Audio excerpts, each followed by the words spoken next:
చేస్తూ వీళ్ళని మీరు చూస్తే ఈ కంప్లైంట్ కూడా ఇతని లెటర్ హెడ్ మీదే, బహుశా ఈయన రాశాడో ఇలా ఆఫీస్లో రాశారో. చూడండి, కంప్లైంట్ పేపర్ కూడా చూపిస్తున్నా. నేనే ముట్టి మాటలు మాట్లాడలా, నేను వాస్తవాలతోనే నేను వచ్చి మాట్లాడుతూ ఉన్నా. ఇది కృష్ణదేవరాయలు గారి రిప్రజెంటేషను.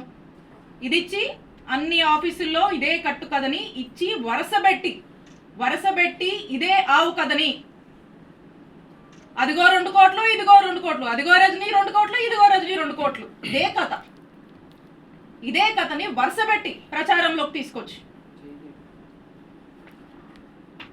దీన్ని పెట్టి ఏం చేస్తారు? ఇక్కడ నుంచి మొదలు పెడితే, ఇక్కడ పోలీస్ స్టేషన్ల దగ్గర నుంచి మొదలు పెడితే పీక్స్కి తీసుకెళ్లారు.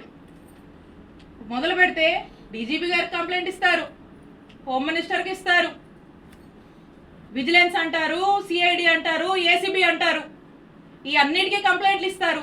ఇచ్చినప్పుడల్లా వార్త రాయిస్తారు. 10 నెలల నుంచి ఇదే కథ.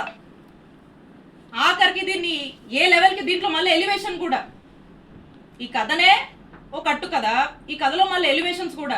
17A కోసం గవర్నర్కి ఏదో పర్మిషన్ పెట్టానని వాళ్ళే మళ్ళీ పేపర్లో రాయిస్తారు. ఒకసారి ఆలోచించండి. ఇలా తప్పుడు కేసులకి ఎలా ఆద్యం పోస్తూ అధికారాన్ని అడ్డం పెట్టుకొని ఏ విధంగా కూడా ఇబ్బంది పెట్టేటువంటి ప్రయత్నం చేస్తున్నారో మనకు స్పష్టంగా అర్థమవుతా ఉంది. ఇకపోతే విజిలెన్స్ ఎంక్వైరీ అంట, వీళ్ళే విజిలెన్స్ ఎంక్వైరీ అని చెప్పి విజిలెన్స్ ఎంక్వైరీ వేపిస్తారు. ఇక విజిలెన్స్ ఎంక్వైరీ ఏంటండి? విజిలెన్స్ ఎంక్వైరీ మీరు చూస్తే వైజాగ్లో ఒక ఎమ్మెల్సీ గారు ఉన్నారు, దువ్వవరపు రామారావు గారు. వారు తెలుగుదేశం పార్టీ ఎమ్మెల్సీ, ఒక రకంగా చెప్పాలంటే పచ్చకండువా వేసుకున్నటువంటి ఎమ్మెల్సీ గారు. వారి కొడుకు నాగశ్రవణ్ గారు ఇక్కడ ఉన్నటువంటి గుంటూరు జిల్లా ఎస్పీ గారు. అంటే ఆ ఎస్పీ గారు వాళ్ళ ఫాదరు టీడీపీ ఎమ్మెల్సీ, టీడీపీ కుటుంబానికి చెందినటువంటి వ్యక్తి ఎస్పీగా ఇక్కడ పనిచేస్తూ ఉన్నారు. అంటే ఆ ఎస్పీ గారు రిపోర్ట్ ఇస్తే ఏం రిపోర్ట్ ఇస్తారండి? కృష్ణదేవరాయలు గారి డైరెక్షన్లో జెన్యూన్ విజిలెన్స్ రిపోర్టా అండి ఇది? టీడీపీ రిపోర్ట్ ఇస్తారండి వాళ్ళు.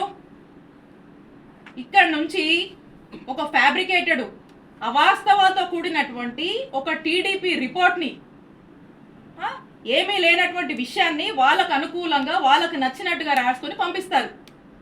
పంపించి దీన్ని ఇక ఫాలోఅప్ చేసి ఈరోజు ఈ కేసు కట్టేదాకా తీసుకొచ్చారు. ఇక ఇది పీక్స్ అనమాట. అందుకే ఈ కేసు నేను రెడ్ బుక్ రాజ్యాంగానికి, రెడ్ బుక్ పాలనకు ఒక పరాకాష్ట అని చెప్పి చెప్తా ఉన్నాను.